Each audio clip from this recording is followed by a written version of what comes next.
The words hit me like a lightning bolt, sharp and merciless. I married you because real men weren't available. She spat them out with venom, her eyes flashing with contempt, as if she had just revealed the ultimate truth. I froze for a moment, stunned by the audacity, the cruelty, and the sheer arrogance of her statement.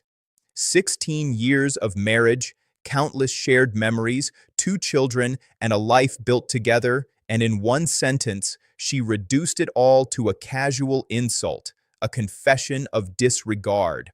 I wanted to yell, to punch the nearest wall, to throw her belongings across the room, but something inside me clicked instead.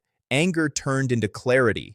Hurt turned into focus. I realized that revenge would not be about screaming or emotional theatrics. It would be about reclaiming my dignity, my life, and proving that she could never control me again. For years, I had tolerated small humiliations, subtle slights, and occasional hints of her discontent. I had hoped that marriage could withstand her cynicism, that love, patience, and loyalty could bridge the widening chasm between us. But her statement, cold, deliberate, and unprovoked, was a breaking point. It was not just disrespect, it was proof of her manipulative, selfish character. I began planning. The first step was emotional separation. I stopped reacting to her jabs, her insults, and her manipulations. I no longer engaged in petty arguments or tried to justify my love for a woman who had made it clear she did not value it.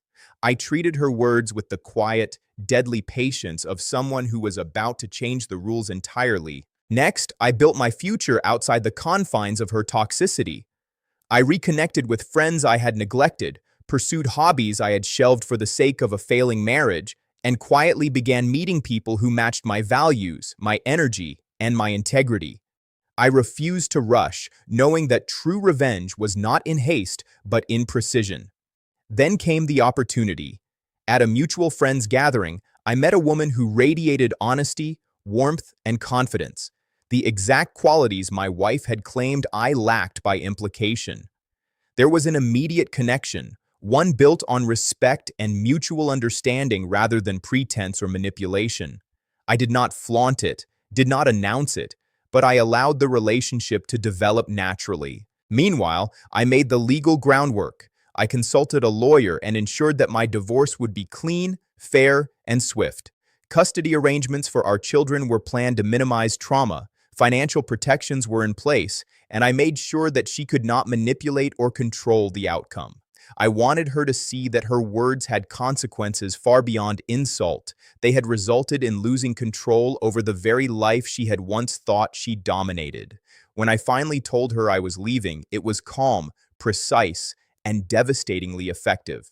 I did not scream, cry, or beg. I presented my decision as an inevitable conclusion of years of disrespect and betrayal. Her face went pale, and for the first time, I saw fear and disbelief replace her usual arrogance. She tried to argue, to manipulate, to reclaim control, but I was unshakable. I had prepared, planned, and executed with precision. Over the following months, our divorce proceeded smoothly. She realized that her words, her arrogance, and her manipulative behavior had cost her more than just a marriage. They had cost her influence, control, and respect. She had assumed she could insult me, belittle me, and continue life as if nothing mattered. She was wrong. The woman I met soon after became a symbol of my regained dignity and power. She was everything my wife had claimed I could not find: intelligent, supportive, and genuinely loving. Together, we built a relationship founded on respect, honesty, and equality, a stark contrast to the toxicity I had endured for so long. Looking back, the revenge was not about humiliation or spectacle. It was about transformation, about reclaiming my life from someone who had made it clear they never valued it.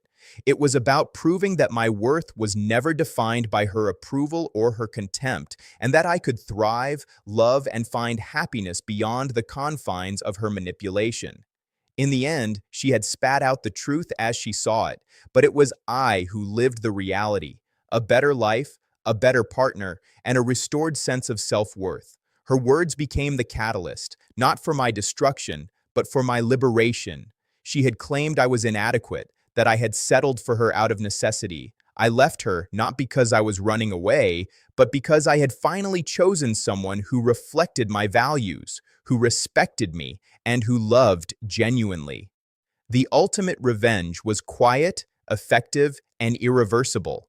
I had the last word, not with anger, but with a life she could never take from me. And in that life, I found peace, fulfillment, and a joy that had long been denied to me. A joy my wife, in her arrogance, had never imagined I could claim.